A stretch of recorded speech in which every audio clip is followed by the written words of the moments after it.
C'est prouvé, les femmes, on a une plus grande charge mentale. Si en plus tu es maman, puis si en plus tu as un poste de direction de programme jeunesse, ben tout ça s'accumule. Hein, tu as ta charge mentale personnelle de femme, de conjointe, de maman, et en plus, de par la nature de ton poste de direction, tu as la charge mentale qui est quand même plus grande, hein, pour assurer le bon fonctionnement de l'ensemble de tes programmes. Fait que là-dedans, il y en a, puis des fois, ça pèse lourd. Dans cette vidéo, je vais prendre le temps de te partager 5 trucs efficaces pour diminuer ta charge mentale de directrice de programme jeunesse et de femme. Je m'appelle Marilyn Tauvette et je suis adjointe conseil pour les services à l'enfance et à la jeunesse. Mon objectif, c'est de travailler avec les directions de programmes jeunesse pour appuyer leurs équipes de coordination dans leur gestion administrative et leur gestion d'équipe. Pour approfondir et diminuer encore plus ta charge mentale, mieux gérer ton temps de façon efficace, je t'invite à télécharger mon guide gratuit. Voici pourquoi, en réalité, ta to-do list est ta pire ennemie. Okay, une grosse charge mentale, ça peut mener à carrément une surcharge. Puis ça va avoir des conséquences importantes sur ta santé physique et ta santé mentale. Puis je veux prendre quelques minutes pour te parler de ces conséquences-là qui sont possibles quand ta charge mentale est mal gérée ou que ça devient une surcharge. Premièrement, au niveau cognitif, ça peut vraiment t'entraîner au fait que tu vas avoir de la difficulté à prendre une décision. OK? Juste prendre une décision, ça va être difficile. Tu peux avoir de la difficulté à retenir l'information, de la difficulté de concentration également. Au niveau émotionnel, une surcharge mentale, ça peut entraîner des choses comme par exemple vraiment être plus irritable, plus vulnérable au stress. Tu sais, les relations avec les autres, même en dehors du travail, ça peut devenir conflictuel parce que justement, tu es irritable. Donc, ça va avoir un impact sur ton côté émotionnel également. Dans cet aspect-là émotionnel aussi, ça peut entraîner un découragement, hein, une faible estime de soi parce qu'on se sent découragé, hein, un va parfois avec l'autre. Sur le plan physique, ça va avoir des impacts aussi. Quand on a vraiment une surcharge mentale, on peut ressentir physiquement, hein, dans nos muscles, dans nos articulations, des douleurs. Ça peut aussi avoir un impact sur notre sommeil, faire de l'insomnie, vraiment dérégler notre cycle de sommeil. La charge mentale, c'est vraiment quelque chose qu'il faut être capable d'être en contrôle, que ça ne devienne pas une surcharge parce que, comme on vient de le nommer, ça a des impacts vraiment importants sur notre santé. Donc, dans les 5 trucs que je te propose, parce que en plus, tu as un poste de direction, fait que tu as quand même beaucoup de choses qui passent dans ton assiette et que tu dois gérer. Première chose, tu reçois beaucoup d'informations de par ton poste. Je ne sais pas si tu prends toutes ces informations-là dans un cahier, si tu les mets sur un post-it, comment tu rassembles ton information. Bien, moi, mon truc numéro 1, bien, c'est vraiment que tu aies une application pour la prise de notes. Pourquoi je te propose une application pour la prise de notes? Bien, c'est parce que au lieu d'avoir au lieu d'avoir un cahier, au lieu d'avoir des post-it, devoir rassembler ça un peu partout. À la maison, des fois, tu as des listes d'épicerie. Donc, tu sais, l'information est partout. Bien, juste de devoir chercher parfois, ah, où c'est que j'ai écrit cette information-là? Ah oui, ah, tu sais, c'est un acte en soi, hein, c'est comme une charge. Puis, qu'est-ce qu'on a, dans le fond, toujours dans nos culottes? Notre téléphone! Ce petit outil-là, il est toujours proche. Pas besoin de papier, pas besoin de crayon.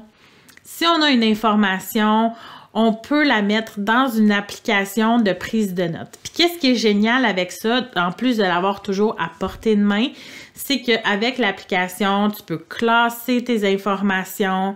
Ça peut être accessible facilement aussi de ton ordinateur. Ça peut être parfois aussi même jumelé pour plus tard une application de gestion de tâches. Donc, bien que tu aimes vraiment, vraiment beaucoup peut-être encore le papier, pour diminuer ta charge mentale puis de rassembler ton information à un endroit, je t'invite à télécharger une application de prise de notes. Truc numéro 2, ben c'est de diminuer les quantités. Ça fait un petit peu un lien avec le truc numéro 1. Donc, diminuer la quantité de papier qu'on a à gérer. Aussi, diminuer les quantités de choses qui sont sur notre bureau pour avoir vraiment là, un bureau épuré, puis avoir moins de choses dans notre visuel, avoir moins de choses en tête. Aussi, dans diminuer la quantité, il y aurait diminuer certaines quantités de tâches. De ton poste de direction, il y a beaucoup de choses qui peuvent être sur ton assiette, mais quand il y a des tâches qui sont urgentes, mais pas nécessairement importantes, c'est des choses qu'on doit apprendre à déléguer pour diminuer notre charge mentale. On passe la POC à une autre personne. Et à lâcher prise sur d'autres tâches qui sont peut-être moins urgentes et dans le fond pas si importantes quand on analyse. Et donc, on diminue qu'est-ce qu'il y a dans l'assiette pour se concentrer sur qu'est-ce qui est important vraiment. Numéro 3, c'est le monotâche. On vit dans une société qui a beaucoup valorisé le multitâche, en fait. De devoir faire plusieurs choses en même temps. Les femmes, on est bonnes pour ça. On est reconnues pour être bonnes à faire plusieurs choses en même temps. S'occuper du bébé, faire à manger. Puis là, j'y vais dans les gros clichés de femmes au foyer, là. C'est pas mon objectif. Mais c'est pour montrer que cet aspect-là du multitâche a beaucoup été valorisé. Des études ont été prouvées. Notre cerveau ne peut pas faire deux choses en même temps qui demandent de traiter de l'information. Oui, tu peux marcher et respirer, mais tu ne peux pas faire deux choses qui te demandent de traiter de l'information. Donc, au travail, c'est impossible. Puis même, ce que ça fait, c'est que ça prend vraiment beaucoup d'énergie à ton cerveau que d'être un petit peu partout. Si tu veux être efficace puis diminuer ta charge mentale, c'est important que tu priorises le monotâche. C'est quoi ça, le monotâche? Ben, c'est de s'occuper d'une tâche à la fois. Donc, tu sais, de te dire, bon, là, j'ai cette chose-là à faire, je me concentre sur cette chose-là, cette tâche-là qui est à mon agenda. Donc, je prends un temps pour ça et c'est ce que je fais. Pendant ce temps-là, je ne vais pas voir mes courriels, je ne réponds pas au téléphone parce que c'est ça que je suis en train de faire. Puis pour être efficace, puis pour avancer, ben tu te concentres là-dessus. C'est ça le monotâche. C'est d'être dans le moment présent, puis de s'occuper d'une chose, puis d'être toute là. Truc numéro 4, c'est les routines. C'est plate des routines. C'est redondant des routines. Ben non, ben peut-être, mais pas pour ton cerveau. Puis il y a moyen de faire ça, des routines, puis de rendre ça le fun aussi, là. Il y en a qui aiment vraiment pas ça, des routines, mais sérieusement, une routine, c'est que ça habitue ton cerveau à une certaine séquence. Donc, ce que ça fait, c'est que l'habitude fait que ton cerveau, il n'a plus besoin de prendre une décision. Il y a des personnes connues comme Barack Obama puis Mark Zuckerberg, avec mon gros accent, que pour eux, là, leur garde-robe, là, c'est tous la même chose. Puis dans leur routine du matin, ben ils ont éliminé cette décision-là de savoir comment ils vont s'habiller pour donner une pause à leur cerveau. Fait que des routines, c'est vraiment important pour ça. Puis vous le faites en petite enfance avec les enfants qui sont avec vos éducatrices et tout ça, de leur dire d'établir des routines. Mais oui, ça rassure notre cerveau, mais aussi, c'est ça, ça l'empêche de se fatiguer pour aussi prendre des décisions par rapport à la suite des choses. Est-ce que je m'en vais manger ma collation? Est-ce que je m'en vais m'asseoir sur le tapis? C'est quoi la prochaine chose? C'est clair, dans la routine, tu rentres, tu enlèves tes souliers, tu vas t'asseoir sur le tapis. Donc, le cerveau n'a pas besoin de décider à ça et de se fatiguer à décider. il sait c'est quoi les prochaines séquences. Donc, de rentrer des routines dans ta journée quotidienne, que ce soit à la maison ou au travail, mais ça va vraiment venir apaiser ton cerveau et à faire des gestes de façon un petit peu plus automatique. Truc numéro 5, c'est automatiser. Donc, automatiser le plus possible les tâches qui sont récurrentes et redondantes. Ce que je veux dire par là, c'est, tu sais, les tâches qui sont monotones et fréquentes et pareilles, mais parfois, il y a moyen de les automatiser.